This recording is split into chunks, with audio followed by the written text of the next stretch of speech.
Hello and welcome to Northside Now. This is the podcast where your lovable hosts take you on a tour through all of the ministries and the latest happenings around Northside Church to keep you better connected with your church family. I'm one of your hosts, Patrick, and with me today are Kevin, Glenn, and for the first time, Kevin Glenn. Yes. I've been sitting on that for weeks. I could tell you prepped that one in advance. Well, how's it going, guys? Well, great. Did you work on that during the honeymoon? I did, yeah. I knew all that driving. Very creative. That's the extent of my creativity. I'm doing well, guys. Doing well, other than the fact that the U.S. women's national team soccer team lost. But I will get over that. I'm shocked. I can't believe that. They haven't lost in forever. I know, and I didn't see the game, so I don't know all the details, but... And they lost to their nemesis, didn't they? That's who they like play. The rest of the world? No. Is that the nemesis? No, they have the biggest battles with Sweden than they do anyone else. They've they knocked them out before. Sweden's knocked the U.S. out before. They're obviously good enough to beat them. So it's. I'm sure they're fired up right now. Yeah. Well, we'll see how the rest of it goes. Yeah. They might just, score like 8-0 the rest of the games. Get fired up about it. I got a feeling I wouldn't want to be the next team. Exactly.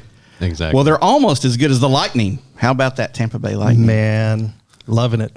I went and bought a T-shirt the morning after the big win, and the T-shirt says "Cup, Boat Parade, Repeat."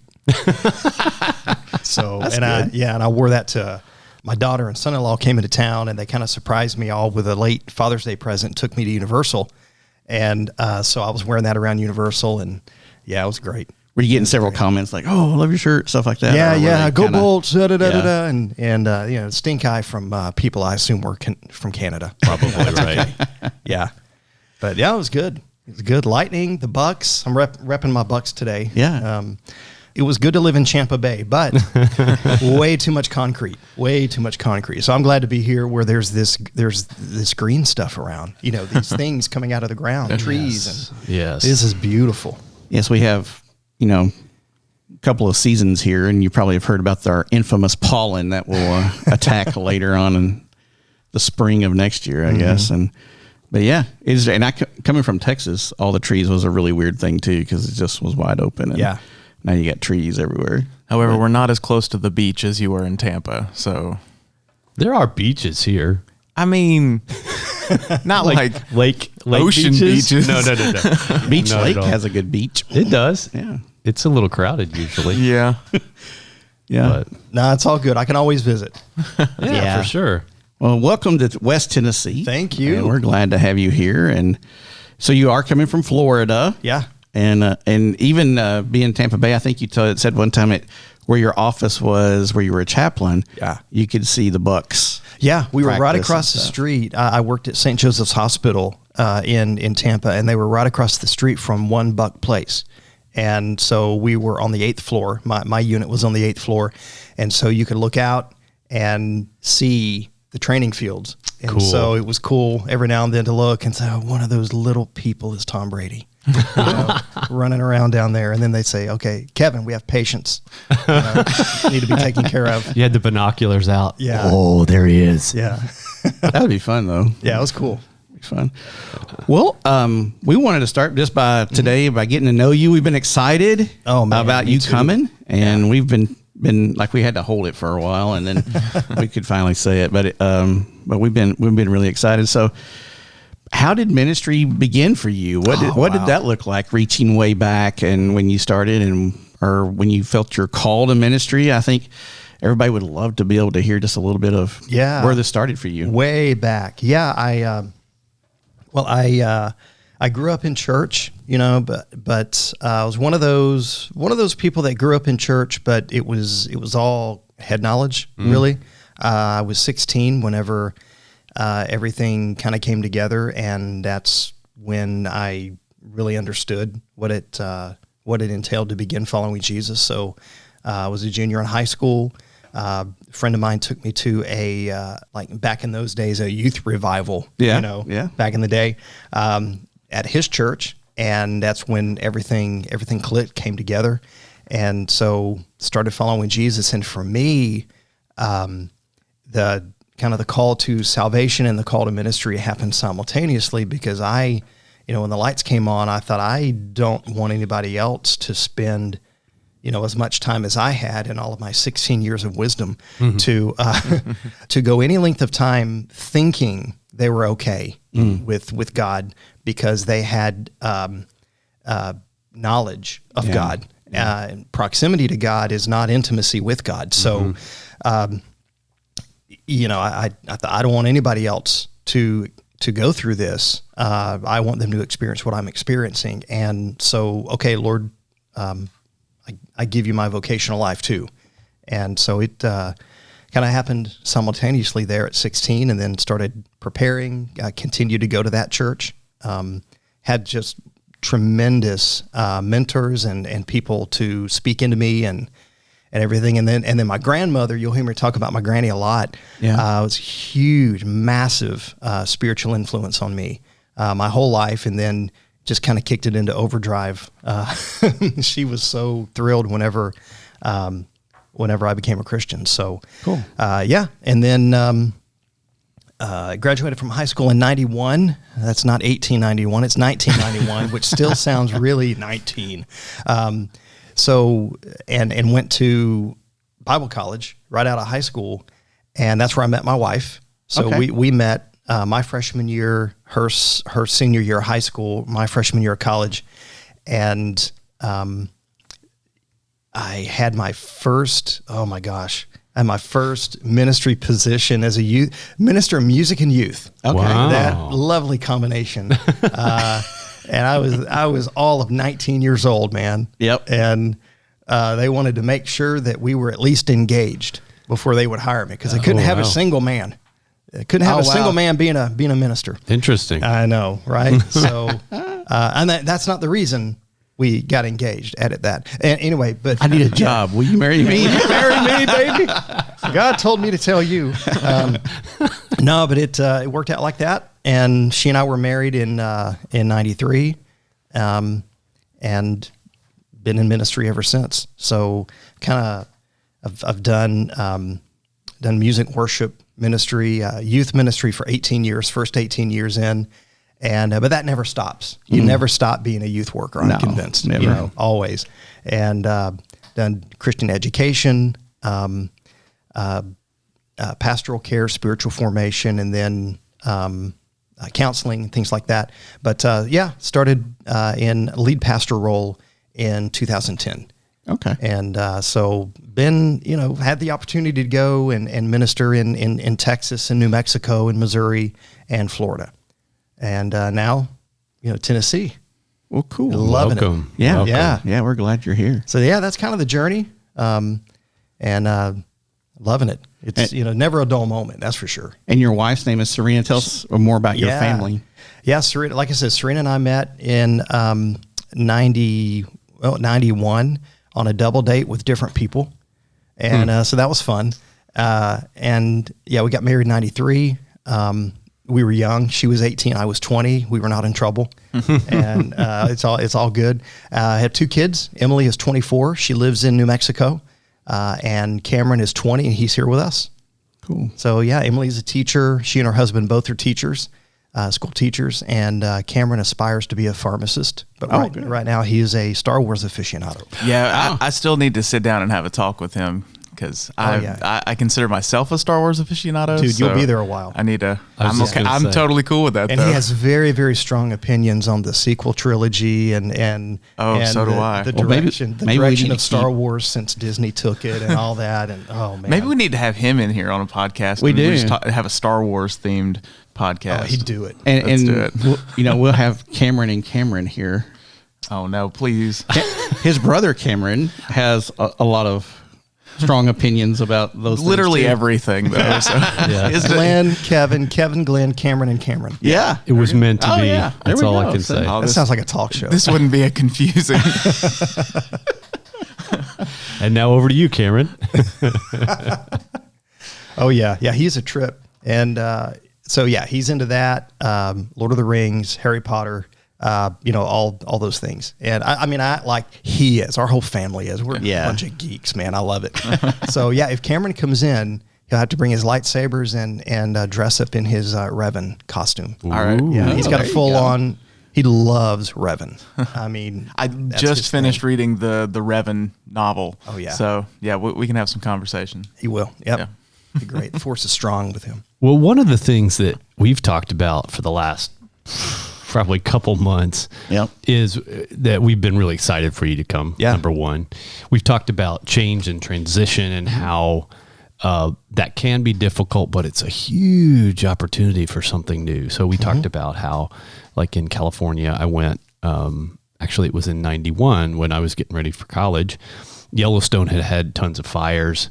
It burned, but there was a lot of green growth. And that's right. actually part of the cycle for forestry services is sometimes you burn on purpose to get some of that undergrowth cleared out and then green stuff coming back. But also just talked about how we feel this sort of wave as the Holy Spirit's working through us that something big is around the corner.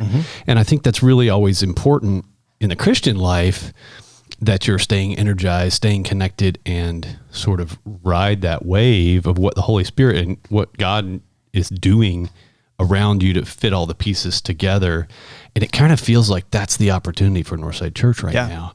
And so we're so excited to have you here and already feel like, wow, you're just a part of us, at least from the three of us, as we've talked about, just the way it seems like it's a real good fit.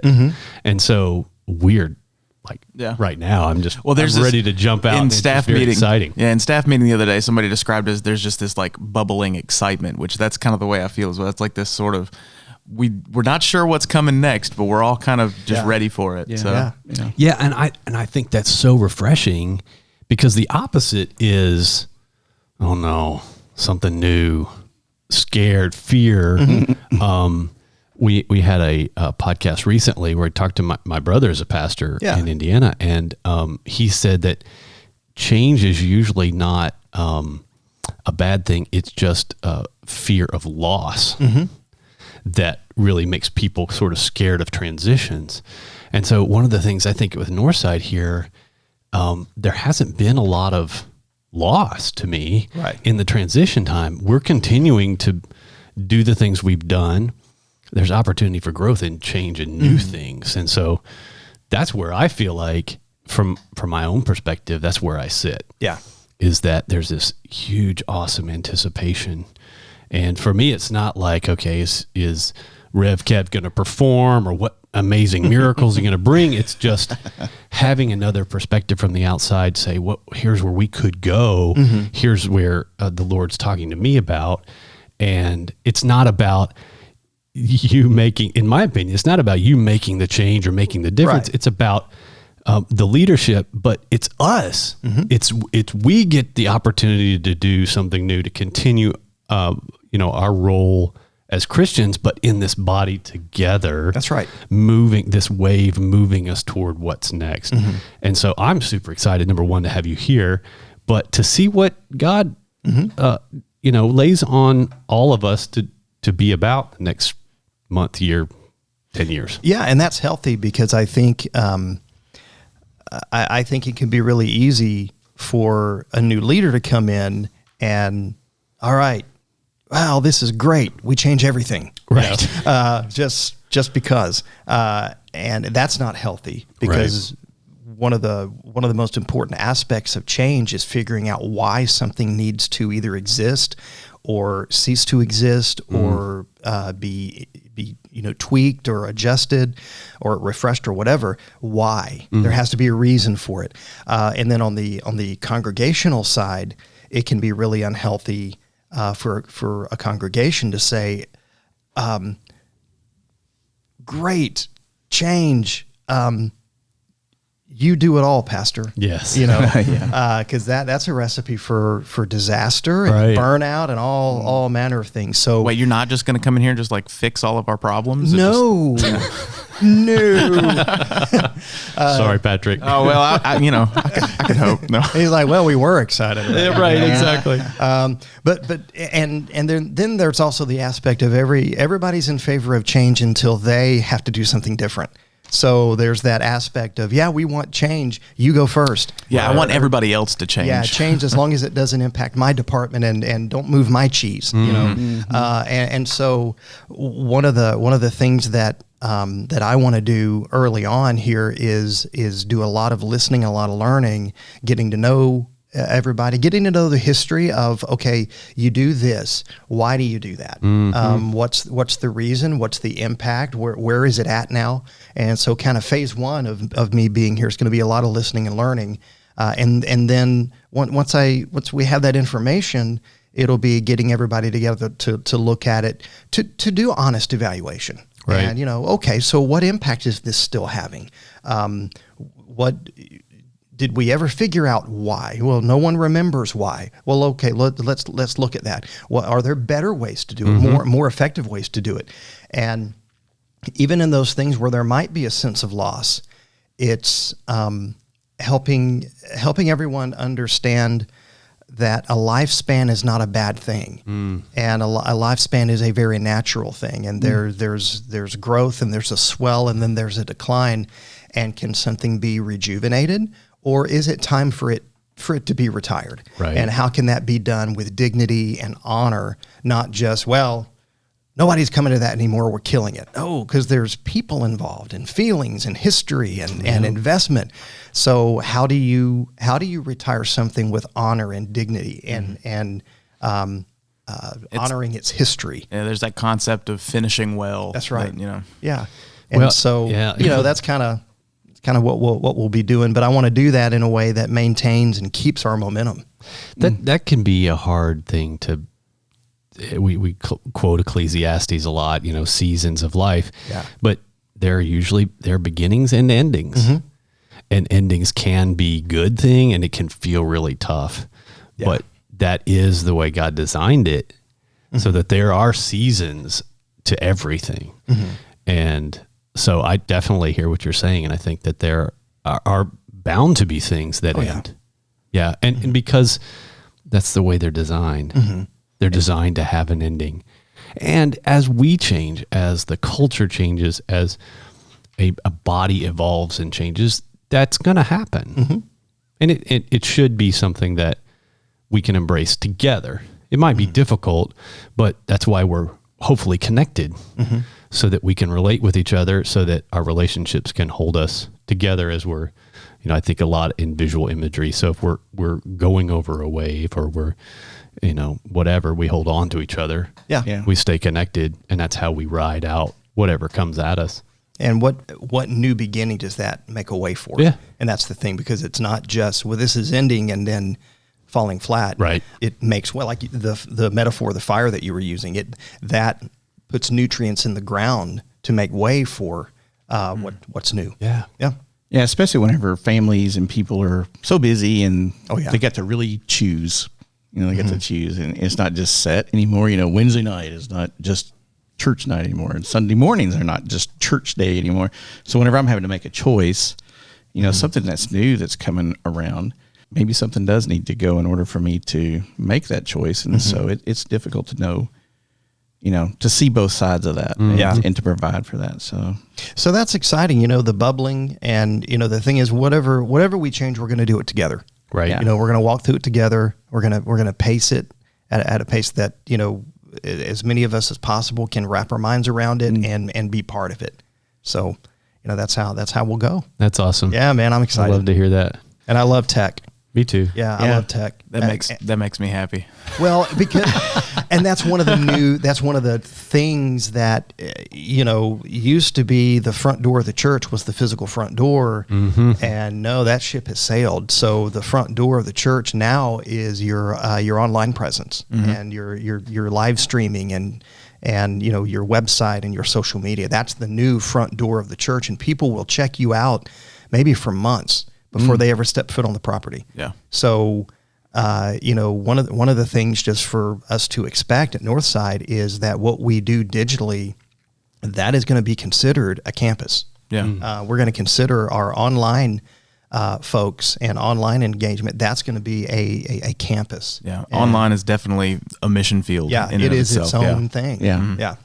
And how we stay connected digitally is super critical for our spiritual life. That's right. And it's not, what I love to talk about is it's not just, okay, our spiritual life is over here in this bubble and the rest of our life's over in this bubble. Oh, it's and integrated. They have to be together because that's the way we live life. Yeah. And when they become separate is, I think, when we miss the total point of what a Christian walk really is. Yeah. They have to be together. And so digital's part of that. I mean, we've talked so many times about how the landscape of media has changed, whether it's movies and not actually going to the movies anymore. You have HBO Max or whatever it is, podcasts, the whole world of all these things, and how much more powerful and strong is our Christian walk and witness if we're leveraging those things and referring to those things.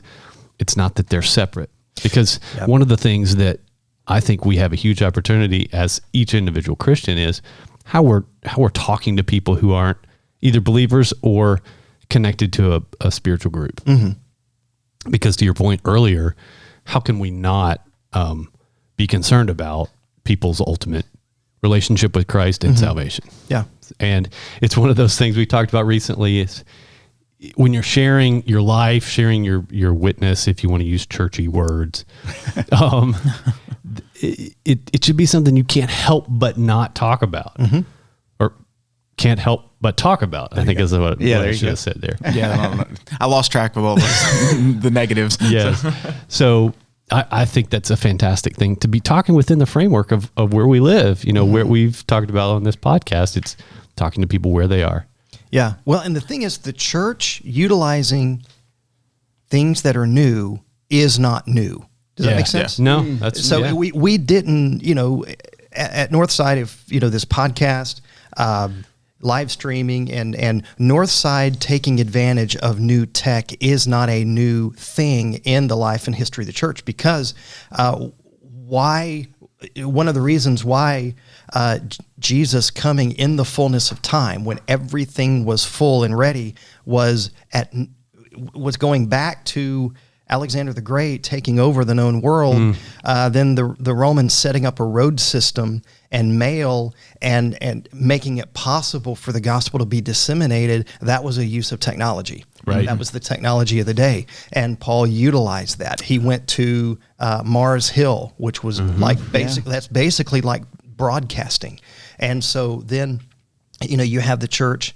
I went to Fuller Seminary for my master's degree, and Fuller was one of the first people to utilize radio. And they thought he was going off the deep end using this radio for the young people, and no, but he did it. And then Billy Graham and everything, and then they utilized TV in it. So the church has a history of utilizing the newest tools to spread the message of Christ. And each generation has benefited from that. And so there will be something come along that our generation we'll have to check ourselves in the mirror to be sure we're not. Well, that ain't right. Right.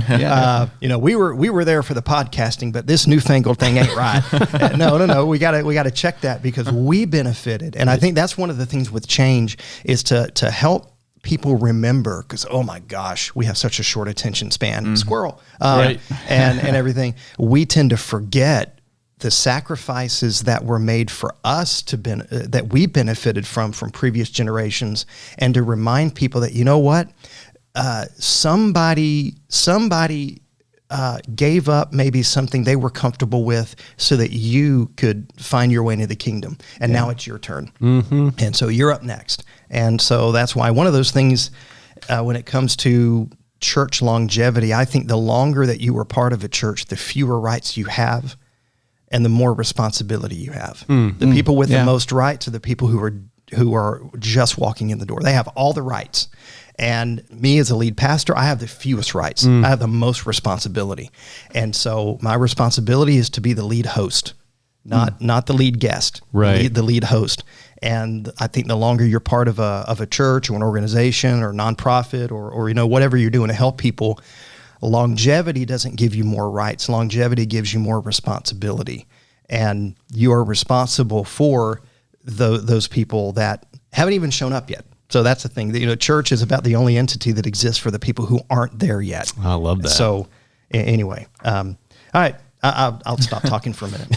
Oh, that's great. And you think about Jesus, he called a bunch of fishermen. That's a good idea. Let's do that. Yeah, let's do that. Yeah. And he called a bunch of fishermen, but he didn't say, all right, and thanks for coming because, you're fishermen, now let's go fish for people. But he got in the boat with them. Mm-hmm. He went and hung out with them. He learned how to fish. And I think, when he realized, as I talk really loud, it hits that water and those multitudes can hear me a little better. And you stop and think about just some of that time together. So relationally, he was where the people were. He was where he knew they were skilled. He just knew where they were comfortable. Because after he was gone, they went back to fishing. They were like, let's go do something comfortable. But I love what you just said. Well, and if we believe that God is the creator, and we do, but since we believe God is the creator, and one of his attributes is creativity, and it's an attribute that we can participate in, then we utilize and leverage that creativity for his glory and for the furthering of his kingdom. And so really it becomes then an issue of stewardship. What are we doing to be good stewards of the opportunities we have in front of us and utilizing and doing whatever it takes? Yeah, good. I love that point of view. Sounds good to me. Let's do it. Let's do it. And now it's just, can you get that done by next week? Oh, man, I'm going to work on it. Yeah. No pressure, anything. No pressure. I'll give it to Daphne. There you go. Awesome. You need anything done, just give it to Daphne. She'll appreciate that we said that. Yeah. How would you describe your preaching style? I mean, you're going to take a couple weeks and kind of see how things go or whatever, but how would you describe your preaching style? Are you, I'm going to stand behind the pulpit and hold this, or no? Because we kind of need to know for live streaming, we need to be prepared with Steadicam and well, and that's the thing. I'm because I like tech and I'm tech savvy enough to be dangerous, but I'm tech savvy enough to be able to convey what I like and what I want. Right. And, but it's probably not a good idea for me to push buttons, and I'm good with that because I'll say, okay, where's my box? Just put tape on the ground. All right, I'll stay in my box because I do want to move around, but I'm also aware of my environment. So probably in the traditional service, it'll be the same sermon and it'll be the same me, but I do adapt, basically because every single service is going to have a different personality. Even the two traditional services will not be the same animal. Yeah. And then the modern service, its own thing too. So, but my style overall is I kind of preach just like I'm talking to you right now. But overall, the way that I approach things is, I use the word epic, and I mean that sounds a little conceited. I'm not saying my sermons are epic, but the E is experiential because I don't want people to just show up and watch a talking head. Somebody in one of my previous churches said, "Kevin, I can't just listen to your sermons. I got to deal with them."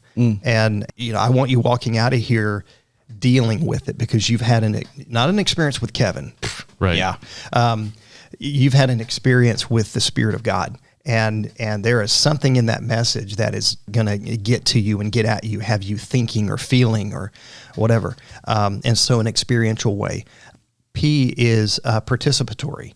I don't want you to just get through a sermon. I want you to get into it. And so I try to design things, whether they're learning elements, discussion questions, different things to do, sometimes even within the message itself, where you can participate and respond in different ways. And then the I is image rich because we really don't think in words, even though we use words, we think in pictures and images. And so I will use images. I'm a little bit of a nerd in this regard. I think too many Christians and Americans in general, but Christian Americans in particular, have lost our grasp of art. And so I like to, my little hidden agenda at times, well, I guess it's not hidden now. I can edit it out. Yeah, don't worry. No, that's okay. is to use images that are artistic. And, like if on Epiphany, if I preach about the arrival of the Magi, then I'm gonna use images of the different artists over the centuries that have painted the adoration of the Magi, and because I want people to be familiar with these, because many of these people were followers of Jesus who were utilizing their gifts to His glory, and I want to connect us with our creative past. Those creative pioneers. So I'll do that. I use a lot of art, and we'll put, hey, this is a Rembrandt, or this is a Da Vinci, or whatever. But also just different types of images, just because we need that, or the words of the biblical text, really painting a picture of what that would have looked like. Yeah. So trying to get people into the sandals. I want the images to be vivid enough that they can smell the dust. Yeah. So there's that, and then the C is connective. I want to try to address two questions in every message. So what? Why does this matter? Because a lot of times I think. And I've been guilty of this, there was preaching the truth. Okay. And great. So what? What difference does that make? Right. It may be true, but does it stick? And does it apply?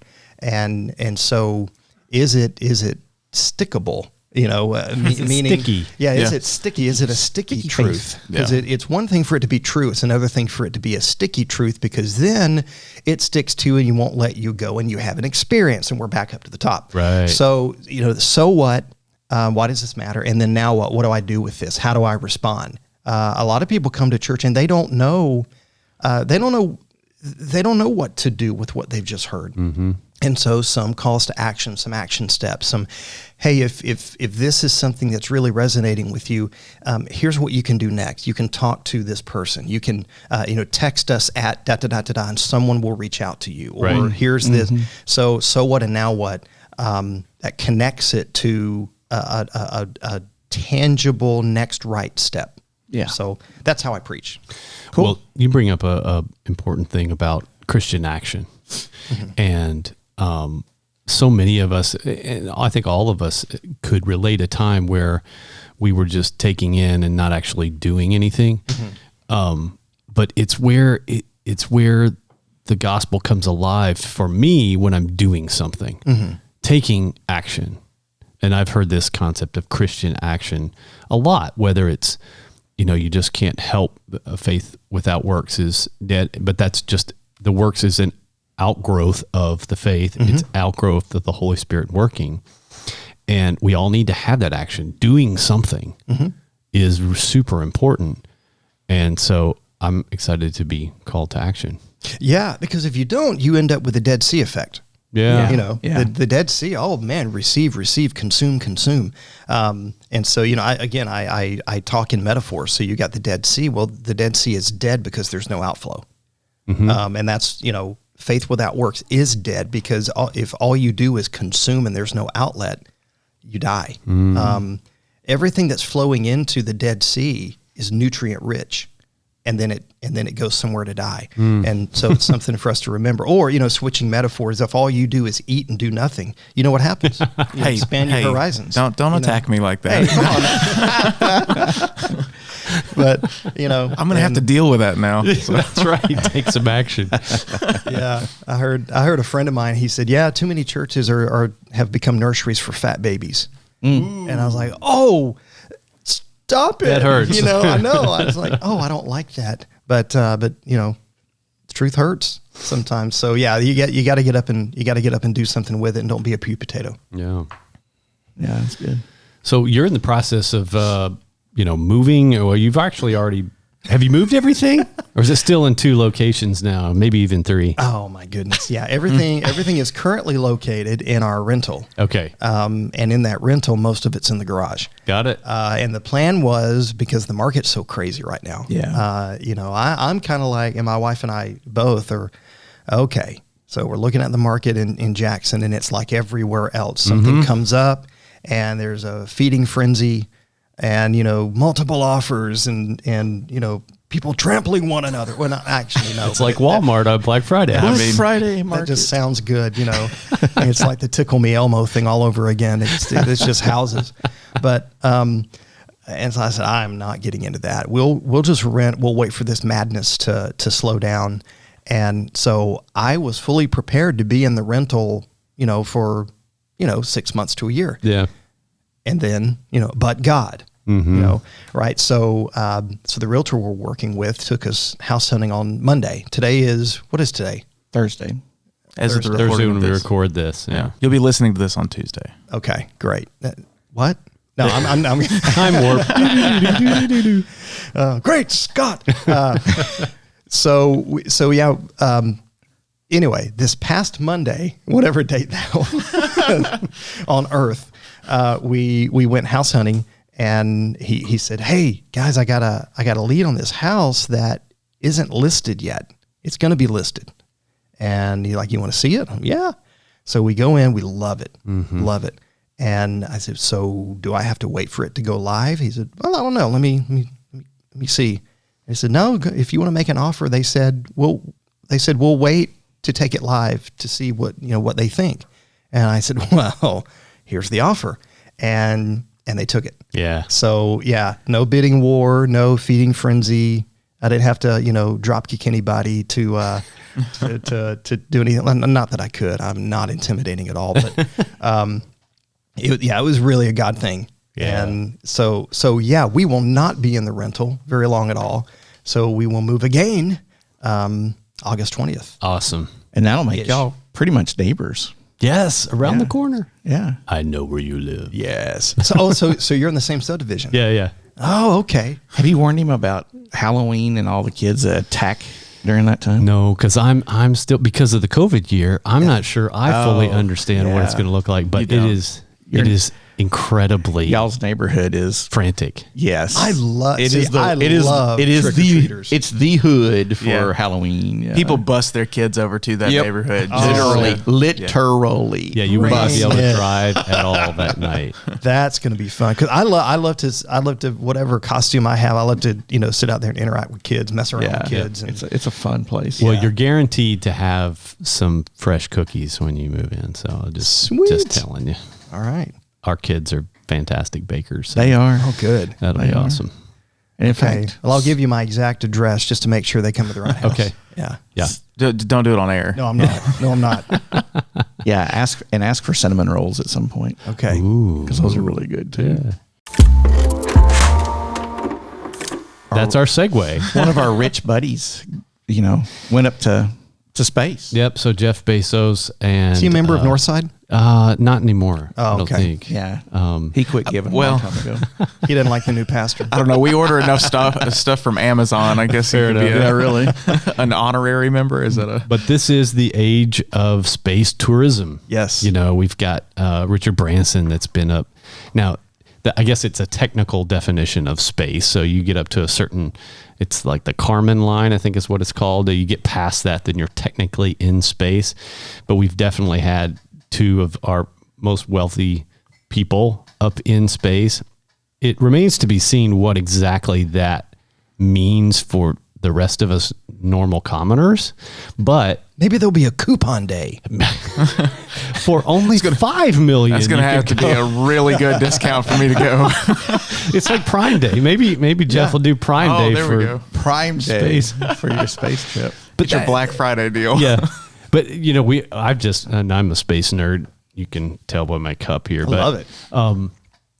It feels like a sort of a quantum shift in where space travel and technology has come in the last, especially 5 years, with Elon Musk and all this kind of stuff. I don't know what the long-term significance is of it, whether we'll actually get to the point where we go down to the, like the old Greyhound bus station and buy a ticket to go to space or the moon or whatever in our lifetimes. Who knows? Yeah. But I find it interesting that since we've flipped the switch from public to private, that space has taken this really massive leap forward in terms of you've got a handful of companies for sure that are doing space travel now, whether it's for commercial reasons or otherwise. So I just mark it as this is a significant moment in time. What it means, I don't know.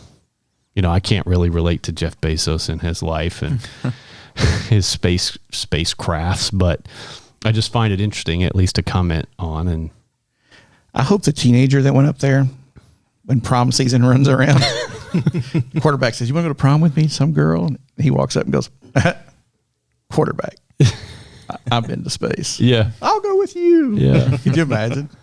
Well, you got that. You got movies potentially being made in space. I mean, it's just interesting to mark the passage of milestones there. I just read a book. It's called Spaceman by Mike Massimino. He was a shuttle astronaut. He did a couple spacewalks, and he was instrumental in the big repair to Hubble several years ago. Yeah. And it's his autobiography, and it's fascinating.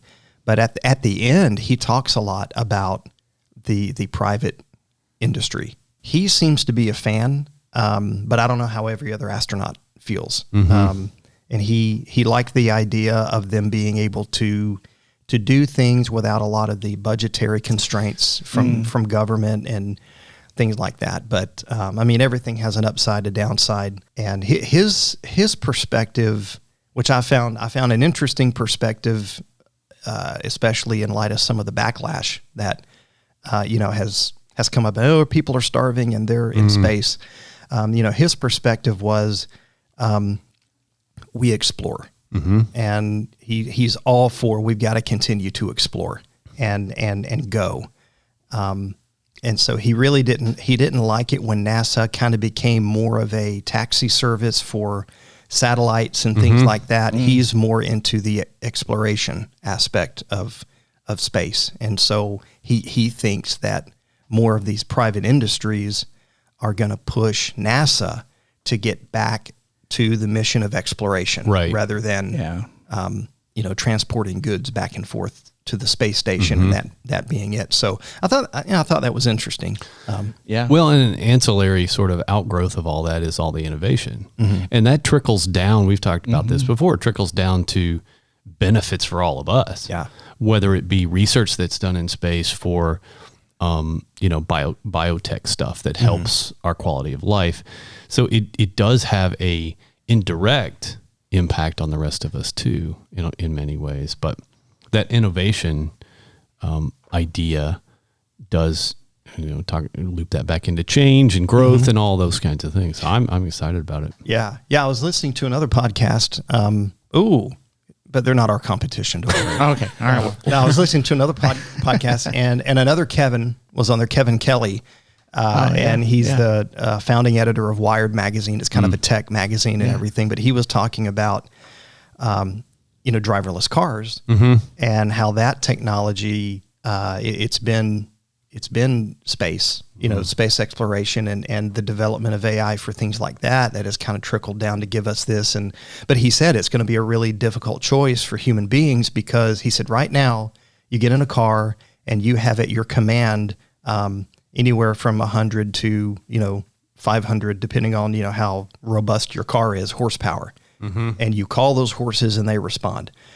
He said we're approaching a day where you will also have access to how many minds, not human minds, but AI, and those will be at your disposal and at your command, and they will drive your car. He said, but we've adjusted to having all that horsepower at our command. Will we adjust to those minds, that mind power driving the car for us? And he said statistically there will be fewer accidents, but that's still going to be a tough one for a lot of us. He foresees a right to drive movement. Really? I have a right to drive. So you're not, it is this stuff. It's fascinating, and man, change is hard. For something like that, I see it we'll probably have to let a generation die off and kind of indoctrinate the new generation into it. There's no doubt. Get them used to it as they grow up, and then it's not a big deal. So for Christians, it'll be Jesus take the wheel. So there you go. That's the ultimate AI. Yeah. So all you car builders out there, there's your first sermon. Jesus, the ultimate AI. the name of your AI program is just going to be Jesus. So you can just say Jesus instead of buying right up there with Siri and Alexa. Yeah, instead of buying a Ranger or a Bronco, you'll just buy a Jesus. It'll have the wheel. He'll have the wheel. I can hear the commercial now. Just like a smart speaker. Hey Jesus, where's? How do I get like to a Babylon Bee article? Yeah, I know, right? Hey, the Olympics have started, believe it or not. Woohoo! Yeah. Yeah, but it's soccer. Who really cares? Oh, come on, man. Okay, you need to back down there, buddy. This is America. We don't care about Patrick's just soccer excited here. for the fencing. You know, he's ready for fencing to start. So It was funny because my kids were, they've seen a few Olympics, but, not enough to, not a lifetime of them yet. But we were going through all of the events that are a part of the Summer Olympics and things like fencing, and I can't even remember all of them.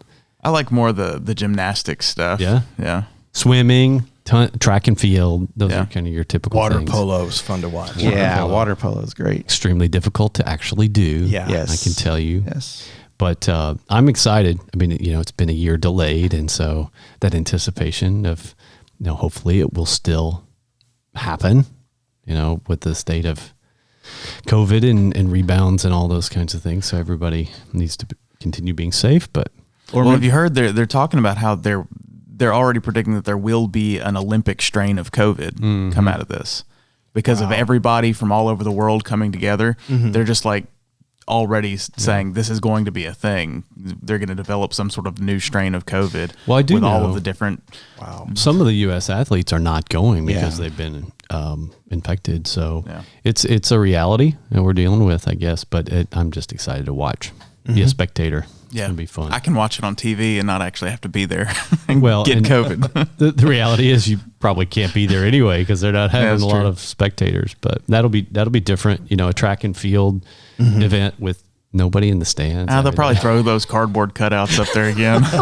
Get the piped in cheers. That was we the got used to that. strangest thing. Oh, it was Strangest horrible. thing. Well, I won't. Yeah, I don't know if we got used to it, but Right. it happened for a while. And I wonder what will be like the new sport. Remember in the Winter Olympics a few years ago when curling took off and everybody just was curling crazy? Right. I wonder what will be that sport this year, if there'll be one. Professional wrestling. Ooh. Interesting thought there. yeah, Yeah. Interesting thought. they'll get I'm judged not- on their I'm- performance. Yeah, I'm not serious, but that could. They already have all kinds of, that's one of the things I guess that I was reminded of and surprised of, all these martial arts that are. Yeah, they do. So taekwondo and jujitsu and Judo, karate. There's like 3 or 4 of them that are Olympic sports. Yeah. Now, I don't know. There's some that are medal and some that aren't, but it's like that exhibition kind of sport thing. So Is skateboarding a summer sport? Because I know snowboarding is I think they did add it. I think so. I think it's this year, or was it the last Olympics that they added? There is a skateboard thing they do. So I think so. I'm pretty sure. They need to add chess. Chess is an Olympic sport. something And did something they with add your phone. golf? Did they add golf, or is it coming? Golf is in there, Yeah. Oh, wow. Yeah. but I think disc golf maybe might be the next thing. Ooh. I don't know.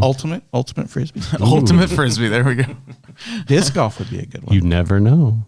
You never know. We'll start a petition. I was just Change.org. gonna say. Well, there's something we do though that we did with all the staff people, Rev Kev, and so we're gonna do it with you. I don't know what we call it anymore. It's 3 for 30 or 230 or 33. We're not sure. It's been 3 30. for 30 more times than not. Yeah, all right. That's but where it's you been a go. bunch of different. All right, So, 3 for 30. One time you said 3 for 30, then you asked 4 questions. Yeah, well, so we don't really know what it is. Sometimes at this there's a point. follow-up question. Yeah. So this is just off the top of your head. All right. Favorite Bible verse. Proverbs 3, 5, and 6. Favorite Bible character. Oh, I'm gonna have to say Apollos. Oh yes. Oh, we haven't had that answer before. That is new. I like, yeah, That is good. Apollos is, yeah. I like where he came from and where he kind of how he ended up in the story. All right. And favorite book in the Bible. Favorite book in the Bible, Proverbs. A Proverbs purist over there. Apollos is good. The funny thing, we've only had one person say Jesus. That's been pretty interesting. I knew that would be that would be the Sunday school answer. Yeah. Yeah. I don't know what the question is, but the answer is Jesus. Always. Yeah. David's gotten a few. David is our leading scorer right now. See, I would think if I were to say David, my wife would take issue. I like that. That's good. That's good. Or Abraham, because Abraham totally sold his wife out twice. Yeah. Yeah. You know, what? She's my sister. Right. Totally. Well, we're glad to have you on board. I'm glad to be here. You're going to be back. You're going to be a regular visitor here to the podcast room. And so it is nice to have you here with us today. And welcome to Northside. Hey, thanks so much. And for the listeners, if you have questions or whatever, you can email me at kevin@northsidejackson.com. Thank you. I forgot that last part. Yeah. And if you have questions you'd like for us to ask him, Patrick, how do they get those to us if they don't? Stump Rev Kev. If they just want to ask a true podcast question. You can also email us at podcast@northsidejackson.com, or you could hit up any one of our individuals. My email is patrick@northsidejackson, and Glenn's is glenn@northsidejackson. So we tried to make this as complicated as possible, but you could also hit us up on our Instagram. It's at Northside Now Podcast. And yeah, we hope to hear your questions. What I'd be interested in hearing from people is, I'm going to start preaching soon and everything. What do you want to hear? What topics do you want covered? What questions do you have? What are you hungry for? I'd love to hear from you on that. And in staff meeting the other day, I've already said Revelations for all of you people who want to hear someone new talk about Revelations. I did. I went verse by verse through Revelation a couple years ago. Oh, that would be fascinating. Yeah. So I still have all my notes. Every time we ask the youth, what are y'all interested in studying? That one always comes up. Always. It's just like a patented answer in there or something. So. Well, Patrick, do we have anything else coming up soon? We do, actually. Got a lot of stuff coming up in August. We've got our green sheets starting back. Green sheets. August 1st is our promotion Sunday. Yeah. And so everybody will be moving up to their new Sunday school classes. August 4th, we're starting meals back on Wednesday nights. Awesome. So those will start at 5 o'clock, and then service will be at 6. And confirmation starts that And night, confirmation starts on the 4th. A lot of stuff kicking off in August. So. I've not been here for the meals. I've heard wonderful stories, but if someone wants to get connected with that or do that, how do they? You have to sign up, or is you do? Yes, and there will be a sign up on the website. Okay, perfect. If you have, and I think Nancy Gay, it's Nancy at northsidejackson.com. She can answer all your questions. I will definitely be checking that out. Yep. It's fun.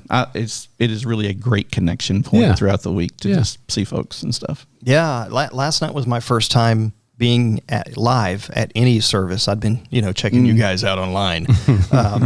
And man, did I need the songs and the messages in the songs. So if you guys haven't checked it out yet, take it from a newbie.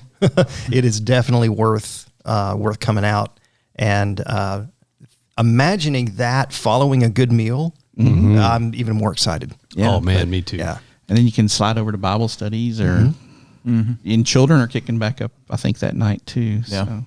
And we've always got choir practice going on Wednesday nights as well. Great. So anybody that wants to sing. We're about to hit the go button here, and Kevin doesn't know. Kev does not know what's coming at him. No.